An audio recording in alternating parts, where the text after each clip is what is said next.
خود چنگیز خان کی ماں کو اس کا باپ اغوا کر کے لایا تھا اور پھر اس سے شادی کی تھی۔ چنگیز خان کی بیوی بورتا خاتون کو ایک دشمن قبیلہ اٹھا کر لے گیا۔ چنگیز خان اپنی بیوی سے بے پناہ محبت کرتا تھا۔ کہا جاتا ہے کہ چنگیز خان کی بیوی کو دشمن نے ایک چراگاہ سے پکڑ کر کافی عرصے تک یرغمال بنائے رکھا اور وہ بہت خوبصورت بھی تھی۔ اس کی رہائی کے لیے چنگیز خان نے اس قبیلے پر کئی حملے کیے اور اپنی بیوی بورتا خاتون کو بازیاب کروانے میں کامیاب ہو گیا۔ چنگیز خان کا انقلاب اصل میں اپنی بیوی کی رہائی اور باپ کے انتقام سے شروع ہوتا ہے اور قہر کی صورت میں دنیا کو تہو بالا کرتا دکھائی دیتا ہے۔ ناظرین، جب 1175 کو چنگیز خان اپنے قبیلے کا سردار بنا تو دیگر قبائل سے اس کی چپکلش شروع ہو گئی۔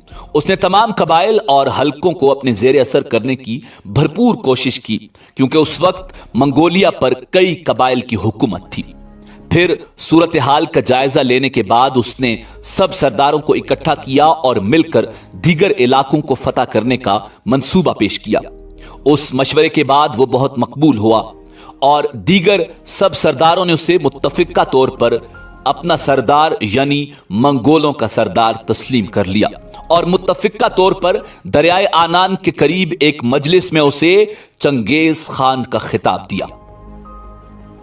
ناظرین، چنگیز خان نے باقاعدہ طور پر منگول سلطنت کو ایک مضبوط سلطنت کے طور پر متعارف کروایا۔ منگول سلطنت کی فوج کی تنظیم نو کے ساتھ ساتھ دیگر اداروں کو بھی مضبوط بنیادوں پر کھڑا کیا۔ اس نے فوج کی تنظیم کے جو اصول مقرر کیے وہ صدیوں تک فوجی ماہرین کے لیے مشعل راہ کا کام دیتے رہے۔ منگول سلطنت کے قیام کے بعد چنگیز خان نے 1219 میں اپنے کئی سفیر مختلف ممالک میں بھیجے جو قتل ہو گئے۔ اس واقعہ نے اس کو تسخیر عالم پر ابھارا اور وہ دنیا کو فتح کرنے کے ارادے سے نکل کھڑا ہوا۔ المختصر اسی سال اس نے شمالی چین اور افغان سرحد کے کئی علاقے فتح کیے، بخارا اور مرو کے علاقوں کو لوٹا اور ہرات پر قبضہ کر لیا۔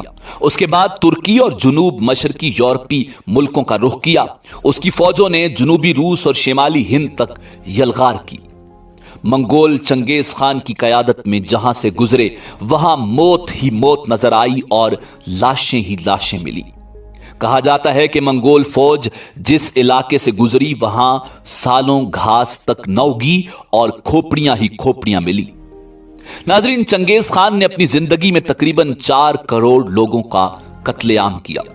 اسی نے 1 گھنٹے میں 17,48,000 انسانوں کو قتل کرنے کا ریکارڈ قائم کیا جو آج بھی قائم ہے، اور آج بھی تاریخ میں اسے سفاک ترین اور ظالم ترین حکمران کے طور پر یاد کیا جاتا ہے۔ چنگیز خان کسی بھی شہر یا کسی بھی سلطنت کو فتح کرنے کے بعد قتل کیے ہوئے انسانوں کے سر کاٹ کر ان کا مینار بنانے میں شہرت رکھتا تھا، اور اس کے بعد ان کھوپڑیوں کا پیالہ بنا کر اس میں شراب پینے کی روایت بھی اسی نے ڈالی، اور اس روایت کو ہلاکو خان نے کئی دہائیوں تک جاری رکھا۔ ناظرین، چنگیز خان کے ظلم و جبر کا نشانہ بننے والوں میں سب سے زیادہ مسلمان اور چینی تھے۔ مورخین کے نزدیک چنگیز خان نے قتل و غارت کا بازار اس لیے بھی گرم رکھا تھا کہ دنیا اسے یاد رکھے، کیونکہ چنگیز خان کہا کرتا تھا اچھائی کی کوئی آواز نہیں ہوتی جبکہ برائی بہت دور تک سنی جاتی ہے، لہٰذا اس نے بری شہرت کا انتخاب کیا اور تاریخ کے سفاک ترین شخص کا صحرا اپنے سر سجایا۔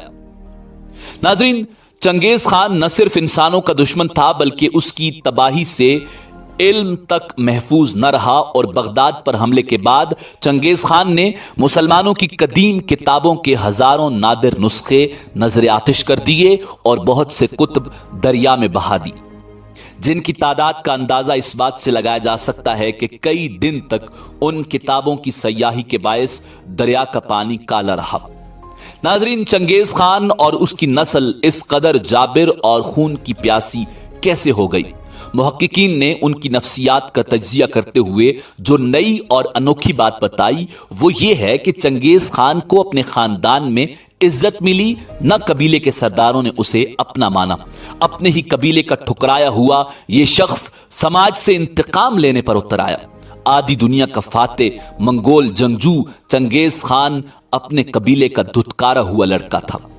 اس میں پائی جانے والی نفرت کے ذمہ دار اس کے قبیلے کے اپنے لوگ تھے، جنہوں نے ایک چالاک، دلیر، عیار اور سمجھدار انسان کو قابو کرنے کی بجائے دنیا سے انتقام لینے کے لیے کھلا چھوڑ دیا۔ انوکھی بات یہ ہے کہ اپنے قبیلے میں نفرت پانے والا یہ نوجوان ٹھکرائے جانے کے باوجود طاقتور ترین فوج کھڑی کرنے میں کامیاب ہو گیا۔ ناظرین، چنگیز خان چین کی فتوحات میں کافی سالوں تک مصروف رہا۔ وہ 18 اگست 1227 کو ین چوان شہر کی فتح میں مصروف تھا کہ اچانک بیمار پڑ گیا اور فوت ہو گیا۔ اس کی وفات کے بارے میں کئی مفروضے قائم ہیں۔ ایک کے مطابق وہ ایک دن شکار کر رہا تھا کہ اچانک گھوڑے سے گرا اور شدید زخمی ہوا اور بعد میں زخموں کی تاب نہ لاتے ہوئے وفات پا گیا۔ ایک اور کہانی کے مطابق ین چوان کے علاقوں سے کچھ شہزادیاں کنیزیں بن کر چنگیز خان کے حرم میں لائی گئیں، جن میں سے ایک کنیز نے موقع پا کر زہریلے خنجر سے چنگیز خان پر اتنے وار کیے کہ وہ جاں بر نہ ہو سکا۔